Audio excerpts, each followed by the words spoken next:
રાજ્ય સરકારના મહત્વાકાંક્ષી નિર્મળ ગુજરાત 2.0 અંતર્ગત આગામી સર્વેક્ષણ 2025-26ના ભાગરૂપે આજે શહેરમાં વિશેષ સ્વચ્છતા ઝુંબેશનો પ્રારંભ થયો હતો।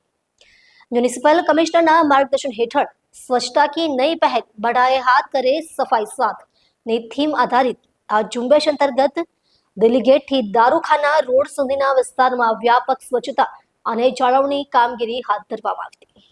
આ ખાસ ઝુંબેશ દરમિયાન નાગરિકોને સ્વચ્છ અને સુરક્ષિત વાતાવરણ મળી રહે તે માટે અનેકવિધ કામગીરી કરવામાં આવી હતી। કામગીરી દરમિયાન માર્ગોના ખાડાઓ ભરી રોડ રિપેરિંગ, વોટર ટેન્કિંગ દ્વારા ધૂળ નિયંત્રણ અને વોટર ટેબલની સફાઈ કરવામાં આવી હતી। આ ઉપરાંત સ્ક્રેપિંગ મશીન દ્વારા રસ્તાઓની સફાઈ કરી ફૂટપાથ અને ડિવાઈડરોને આકર્ષક રંગ કરી સૌંદર્યમાં વધારો કરવામાં આવ્યો હતો।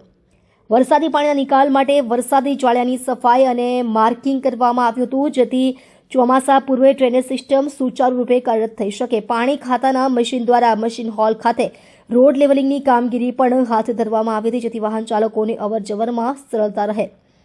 આ ઝુંબેશ અંતર્ગત વિસ્તારમાં આવેલ મહાનગરપાલિકાની મિલકતોમાં સિવિલ રિપેરિંગની કામગીરી પણ કરવામાં આવી, જેથી સરકારી મિલકતોની જાળવણી અને તેમનું સ્વરૂપ નિખરી શકે। મ્યુનિસિપલ કમિશનર શ્રીએ જણાવ્યું હતું કે નિર્મળ ગુજરાત 2.0 અંતર્ગત શહેરને સ્વચ્છ અને સુંદર બનાવવાના ઉદ્દેશ્ય સાથે આ પ્રકારની થીમ આધારિત ઝુંબેશો સતત ચાલુ રહેશે।